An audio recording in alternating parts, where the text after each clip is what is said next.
প্রিয় দর্শক, আসসালামু আলাইকুম এবং অনেক অনেক শুভকামনা সবার জন্য। আমাদের জীবনে এমন কিছু ঘটনা ঘটে আমরা যার আপাত ব্যাখ্যা পাই না। তো ব্যাখ্যা না পেলে আমাদের কাছে সেই ঘটনাগুলোকে অস্বাভাবিক মনে হয়, অর্থাৎ সেই ঘটনাগুলো স্বাভাবিক না। তো আরো সিরিয়াসলি ভাবতে গেলে আমরা অনেক সময় এই ঘটনাগুলোকে অলৌকিক ঘটনা বলি। লৌকিক নয়, অলৌকিক।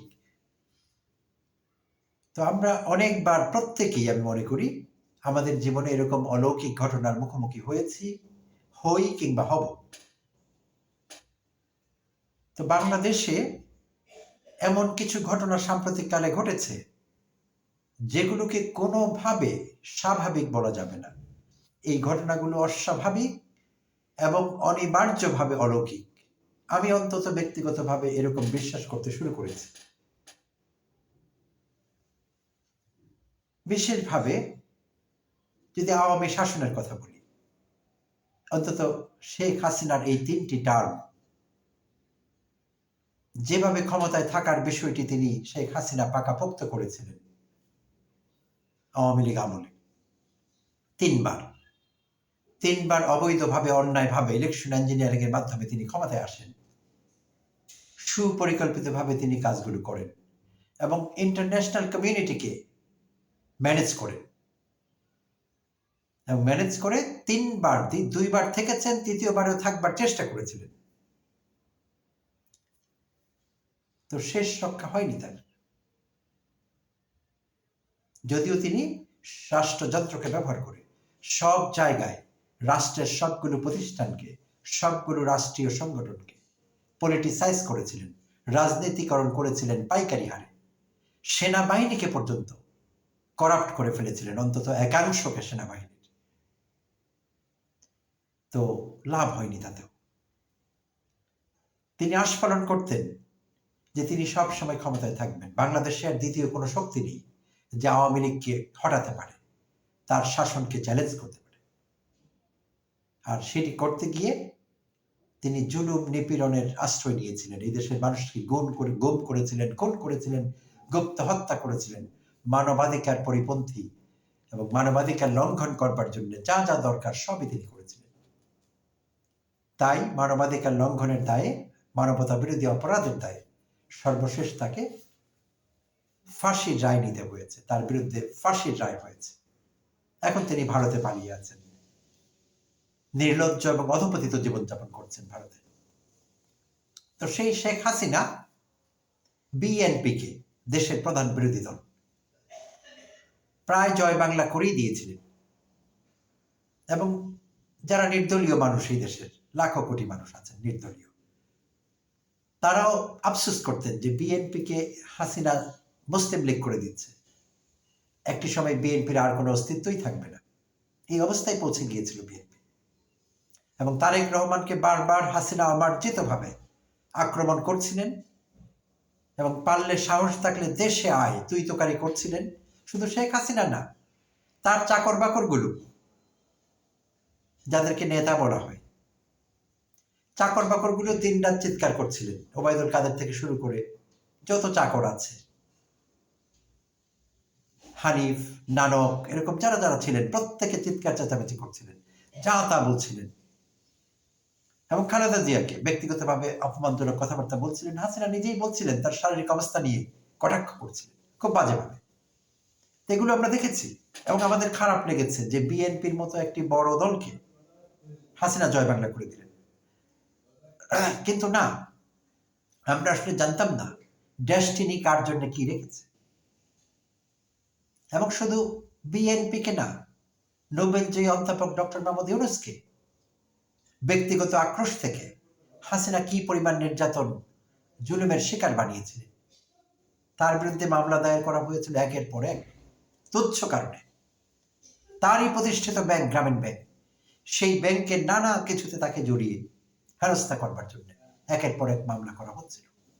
এবং যেদিন তার মামলার শুনানি হতো, সেদিন অলৌকিকভাবে সেই কোর্ট প্রাঙ্গণের 7তলা 8তলা বিল্ডিংটি লিফট কাজ করতো না, অন্যদিন করতো, কিন্তু অধ্যাপক ইউনূসের হিয়ারিং থাকলে সেদিন কাজ করতো না।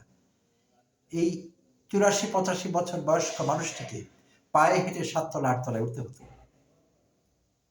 এগুলো আমরা দেখেছি, এই দেশের মানুষ দেখেছে। এবং হাসিনার কিছুদিন ক্ষমতায় থাকলে অধ্যাপক ইউনূসকে কোনো একটি মামলায় তার কনভিকশন হতো, তার জেল হতো। এখন তিনি জেলে থাকতেন, আর তারেক রহমান আর কোনোদিন দেশে আসতে পারতেন না, এবং বেগম খালেদা জিয়াকে হয়তো ইচ্ছাকৃতভাবে মেরে ফেলা হতো। অনেকে ধারণা করছেন তাকে স্লো পয়জন করা হয়েছে, স্লো পয়জনিং এর শিকার হয়েছেন তিনি, হতে পারে, উড়িয়ে দেওয়া যায় না সম্ভাবনা। তো সব মিলিয়ে বিএনপি ধ্বংস হয়ে যেত, শেষ হয়ে যেত, তারেক রহমানের কোনো অস্তিত্ব থাকতো না, দেশেই আসতে পারতেন না, লন্ডনেই থাকতে হতো। হাসিনা 42 সন পর্যন্ত ক্ষমতায় থাকতেন, হায়াতের না করলে আল্লাহর কাছে হয়তো এক্সটেনশন চাইতেন, যে 42 সন পর্যন্ত বাংলাদেশের মানুষকে জুলুম নির্যাতন করবার জন্য আমাকে এক্সটেনশন দাও, যেমনি তার কাছ থেকে ইবলিস চেয়ে নিয়েছিলেন বিশেষ শক্তি আল্লাহর কাছ থেকে। তো কিছুই হলো না, অধ্যাপক ইউনূসের জেল হলো না, তারেক রহমান চিরতরে নির্বাসিত হলেন না, বেগম খালেদা জিয়া মুক্তি পেলেন, বিএনপির লাখো নেতাকর্মী, লক্ষ লক্ষ নেতাকর্মী এখন বাড়িতে ঘুমন রাতের বেলা। তো যেটি বলছিলাম, ডেস্টিনি অন্য কিছুই রেখেছিল আসলে সবার জন্য, যার যার ডেস্টিনি আলাদা করা ছিল। অধ্যাপক ইউনূস যার জেল হবার কথা ছিল তার জেল হলো না। যিনি জেল দিচ্ছিলেন ক্যাঙ্গারু কোর্টে, সব সিস্টেমকে ম্যানিপুলেট করে, বিচার ব্যবস্থাকে ম্যানিপুলেট করেছিলেন, তার অঙ্গুলি হেলনে বিচারপতিরা কাজ করতেন, হাসিনার অঙ্গুলি হেলনে। তো যার যার ডেস্টিনি নির্ধারণ করা আছে, শেখ হাসিনার ডেস্টিনি হয়ে গেল মৃত্যুদণ্ডপ্রাপ্ত খুনের আসামি, পলাতক জীবনযাপন করছেন। অধ্যাপক ইউনূস এখন শেখ হাসিনার ভাগ্য নিয়ন্ত্রক। তারেক রহমান আজ সম্মানের সঙ্গে স্বদেশ প্রত্যাবর্তন করলেন 17 বছর পর। তো সবকিছু কেমন ছবির মতো লাগছে, একটু ফ্ল্যাশব্যাকও যেন আমরা ঘুরে আসতে পারি চাইলে, চোখ বন্ধ করলে আমরা দেখতে পাই চলচ্চিত্রে আমরা যেরকম দেখি। তো ফ্ল্যাশব্যাকে যা দেখি আমরা সেটি বলছিলাম এতক্ষণ, প্রিয় দর্শক। তো আজ যা ঘটলো, তারেক রহমান দুপুর 12টার দিকে দেশে এসে পৌঁছলেন, তার বিমান ল্যান্ড করলো। তিনি দেশে নেমেই ফোন করলেন অধ্যাপক ডক্টর মোহাম্মদ ইউনূসকে, কৃতজ্ঞতা স্বীকার করলেন, ধন্যবাদ জানালেন, থ্যাংক ইউ সো মাচ, এই বাক্যটি তিনি রিপিট করলেন। কেন? যে আমার আসবার বিষয়টিকে স্মুথ করবার জন্য আপনি সব রকম ব্যবস্থা নিয়েছেন, আপনি আমার নিরাপত্তা নিশ্চিত করেছেন, I thank you wholeheartedly, sincerely. তিনি তাই করলেন, তারেক রহমান কৃতজ্ঞতা জ্ঞাপন করলেন। যেই অধ্যাপক ইউনূসকে বিএনপির মুখোমুখি দাঁড় করিয়ে দেওয়া হয়েছিল, এবং এই জন্য কিছু কন্টেন্ট ক্রিয়েটর দায়ী, যারা অনলাইনে কন্টেন্ট ক্রিয়েট করছে, তারা কেউ কেউ নিজেদের সাংবাদিক বলছেন, যদিও আমি তাদেরকে সাংঘাতিক বলি, আজ তাদের নাম নিব না, ইচ্ছে করছে না, অনেক নিয়েছি তাদের নাম। তারা সাংবাদিক বলছেন, বিশ্লেষক বলছেন, আলোচক বলছেন, এই পাটপারগুলো, এই ধান্দাবাজগুলো কন্টেন্ট বানাচ্ছিলেন যে অধ্যাপক ইউনূস তারেক রহমানকে আসতে দিচ্ছেন না, কারণ তারেক রহমান আসলে তার ক্ষমতায় থাকা হবে না। এই পাটপারগুলো, লো গ্রেডের মানুষগুলো, নিম্ন শ্রেণীর ইতরগুলো জানতেন না অধ্যাপক ইউনূস কে, বাংলাদেশের রাষ্ট্র ক্ষমতায় থাকবার জন্য তার কিছু আসে যায় না, তিনি জীবনে কম সম্মান পাননি, কম শ্রদ্ধা, ভক্তি, ভালোবাসা, টাকা পয়সা পাননি। একটা মানুষের জীবন যা কিছু পেলে ফুলফিলিং হয়, এর কোনো কিছু তার জীবনে কমতি ছিল না। তো অধ্যাপক ইউনূসের লাইফ ঈর্ষণীয়, তার অ্যাচিভমেন্ট আকাশ ছোঁয়া। তো এই মানুষটির বাংলাদেশে এসে গতি করে এখানে থাকতে হবে, রাষ্ট্র ক্ষমতা এনজয় করতে হবে, এরকম কোনো বিষয় নেই তার। এটি একটি এলিমেন্টারি স্কুলের বাচ্চাও বুঝতে পারবে যদি বুদ্ধি থাকে মাথায়। আর যদি মাথায় ছাই থাকে, গোবর থাকে, তাহলে বোঝা যাবে না। এদের মাথায় গোবরও নেই, মল আছে, বিষ্ঠা আছে, হিউম্যান মল, হিউম্যান স্টুল। আমি যাদের কথা বলছি, যে সাংবাদিক, আলোচক, বিশ্লেষক, টকশো ব্যাপারী, ভিউ ব্যবসায়ী, তাদের কথা বলছি, এই অসভ্য ইতরগুলোর কথা বলছি। অধ্যাপক ইউনূস সেটি চাননি। তারেক রহমান দেশে ফিরে আসলে তার কিচ্ছু আসতে যেত না, আর সেটির প্রমাণ আজ হল। তারেক রহমান প্রথম যে ব্যক্তিকে কল করেছিলেন বাংলাদেশে, তিনি অধ্যাপক ইউনূস, এবং কৃতজ্ঞতা জ্ঞাপনের জন্য সেই কল। প্রমাণ হলো অধ্যাপক ইউনূস আটকে রাখেননি তারেক রহমানের দেশে আসবার বিষয়টি। যদি তিনি না এসে থাকেন এতদিন, অন্য কোনো কারণে আসেননি। বাট অধ্যাপক ইউনূসের বা তার অন্তর্বর্তীকালীন সরকারের কিচ্ছু করবার ছিল না এর সঙ্গে। প্রিয় দর্শক, তো এই ছিল ডেস্টিনি। ডেস্টিনি নির্ধারণ করা আছে, নির্ধারণ করা ছিল কার কি হবে, সেটি আমরা দেখলাম। তাই এই ঘটনাকে, যা ঘটে গেল, অধ্যাপক ইউনূসের অন্তর্বর্তীকালীন সরকারের প্রধান হিসেবে শপথ নেওয়া এবং রাষ্ট্র পরিচালনা করা, হাসিনার মৃত্যুদণ্ড মাথায় নিয়ে ভারতে লুকিয়ে থাকা, তারেক রহমানের সসম্মানে দেশে প্রত্যাবর্তন, সব কিছু এমনভাবে ঘটেছে, এগুলোকে অলৌকিক না বলে আমি ব্যক্তিগতভাবে আর কিছুই বলতে পারছি না। আসলে আপনারা কি ভাবছেন কমেন্টে জানাতে ভুলবেন না। আমার কাছে কখনো মনে হচ্ছে না এগুলো কোনো স্বাভাবিক ঘটনা। তো তারেক রহমান এয়ারপোর্টে নেমে 4 ঘন্টায় তার জন্য আয়োজিত সেই মঞ্চ 300 ফিটে, লক্ষ লক্ষ নেতা কর্মী এবং সাধারণ জনগণ যেখানে অপেক্ষা করছিলেন তাকে এক নজর দেখবার জন্য, তার বক্তব্য শুনবার জন্য। তারেক রহমানের সঙ্গে অনেকের সমস্যা থাকতে পারে, ইস্যুজ আছে, আমিও তাকে নিয়ে কথা বলছি, তার সংশোধনের জন্য, তার করণীয় সেটি বলছি, তিনি কি ভুল করেছিলেন সেগুলোর কথা বলছি। কিন্তু এটি তো সত্যি, তিনি লাখো কোটি মানুষের পছন্দের মানুষ, পছন্দের নেতা। তাই তাকে এক নজর দেখবার জন্য মানুষের যে আকুতি, সেটি অস্বাভাবিক। আমি জানি না শেখ হাসিনা দেখছেন কিনা সেগুলো, দেখবার তো কথা তার। বিপরীতমুখী দুটি ঘটনা। হাসিনার জন্য লক্ষ লক্ষ মানুষ একত্রিত হয়েছিলেন সেদিন ঢাকায় 5 আগস্ট, লক্ষ লক্ষ মানুষ, মিলিয়ন্স অফ পিপল হাসিনাকে কেন্দ্র করে তারা একত্রিত হয়েছিলেন। কিন্তু তারা একত্রিত হয়েছিলেন হাসিনাকে ছিঁড়ে করে খাবার জন্য, হাসিনাকে বটি কাবাব করবার জন্য। যদি সেই দিন সেই জনসমুদ্র গণভবনে পৌঁছে যেতে পারত, ছবি তুলবার জন্য হাসিনার শরীরের একটি অংশ থাকতো না সেদিন। এটি সত্যি কথা।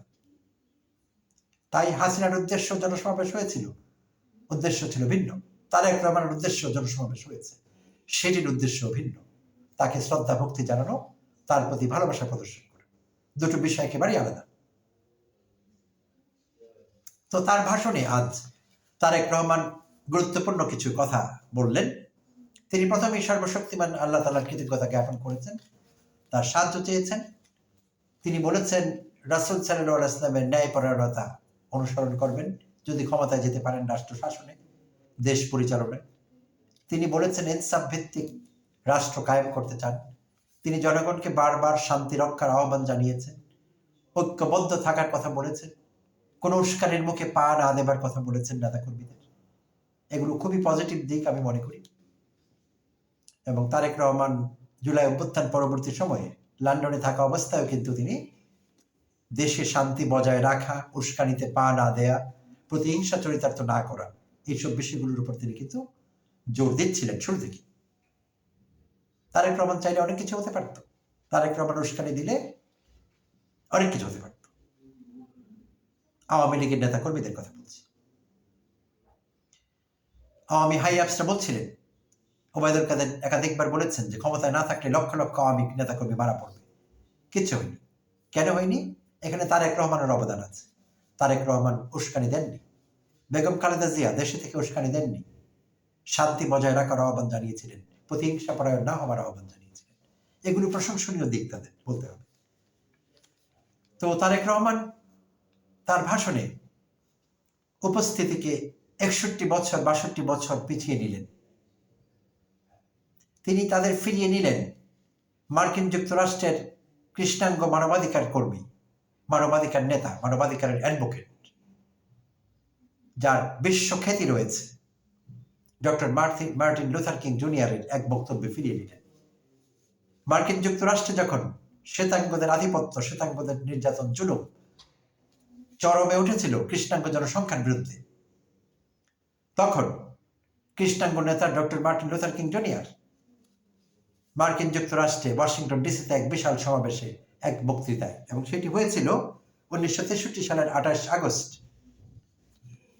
লুথার কিং জুনিয়র বলেছিলেন, আই হ্যাভ আ ড্রিম।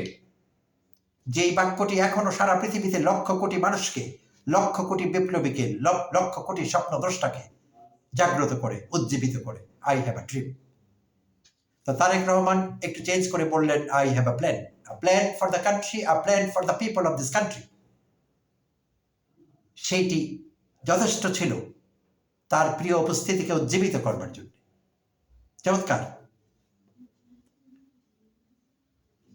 তো তিনি বললেন যে যেই বাংলাদেশ তিনি গড়তে চান, সেই বাংলাদেশের সকলের সহযোগিতা দরকার। গণতন্ত্রকামী সকল মানুষকে তিনি ঐক্যবদ্ধ থাকতে তাকে সহযোগিতা করতে আহ্বান জানালেন, রিকোয়েস্ট করলেন। চমৎকার। তো যা কিছু তিনি বলেছেন এখানে আমি বিভাজনের কিছু দেখিনি, সবকিছু রিকনসিলিয়েশনের পক্ষে তার কথাবার্তা। তার আজকের বক্তৃতাকে আমি অত্যন্ত পজিটিভলি দেখছি এবং তিনি সেই 300 ফিটের সমাবেশ শেষ করে সন্ধ্যার দিকে দেখতে গেলেন এভার কেয়ার হসপিটালে তার মা সাবেক প্রধানমন্ত্রী বেগম খালেদা জিয়া এভার কেয়ারের চিকিৎসাধীন আছেন, জীবন মৃত্যুর মাঝখানে লড়াই করছেন, তাকে দেখতে গেলেন। যতদূর জানা গেছে তারপর তিনি তার গুলশানের বাসভবনে, যেখানে তার জন্য আগে থেকেই তার বাসভবনটি ঠিক করা ছিল, সেখানে গেলেন। তো তার আগামী 3 দিনের কর্মসূচি ঘোষণা করা আছে, তিনি কোথায় কি যাবেন, কি করবেন, এই বিষয়ে আমরা হয়তো আরো জানতে পারবো। আর তারেক রহমান দেশে আসার কারণে হাজার হাজার আলাদা আলাদা জল্পনা তৈরি হয়েছিল, গুজব রটিত হয়েছিল, গুজব রটনা করেছিল বহু মানুষ।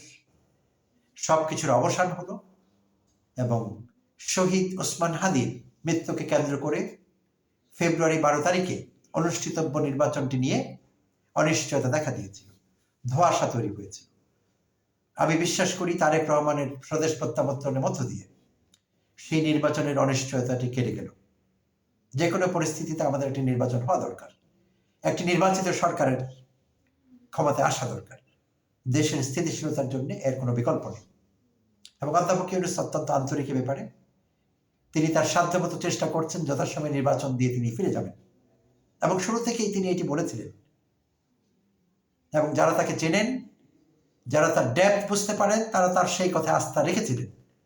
কুচক্রীরা, ষড়যন্ত্রকারীরা আস্থা রাখেননি এবং তারা জানতেন, যদিও তাদের কেউ কেউ, যে তিনি যা বলেছেন তা করবেন, কিন্তু তারা উদ্দেশ্য প্রণোদিতভাবে তাকে স্টিগমাটাইজ করবার চেষ্টা করেছেন যে তিনি একবার ক্ষমতায় আসলে আর ছাড়েন না। ডক্টর ইউনূস তাদেরকে মিথ্যা প্রমাণ করেছেন, বারবার করেই চলেছেন। এবং আমরা আশা করি নির্বাচন যথাসময়ে হবে। দেশদ্রোহীরা এবং ভারতীয় আধিপত্যবাদীরা দেশে যে অস্থিরতা সৃষ্টি করবার চেষ্টা করছে, যার শুরু শহীদ ওসমান হাদিকে হত্যা করবার মধ্য দিয়ে, তাদের এই দুর্বিসন্ধি তারা এগিয়ে নিতে পারবে না। এই দেশের মানুষ সেটি সহ্য করবে না। তারা ইতিমধ্যে সেই মেসেজ পেয়ে গেছে বলে বিশ্বাস করি। তাই যথাসময় নির্বাচনের একটি আশা আমাদের আছে এবং আমরা ভাবছি সেটি যথাসময় হবে। প্রিয় দর্শক, ভালো থাকবেন, আবারও কথা হবে।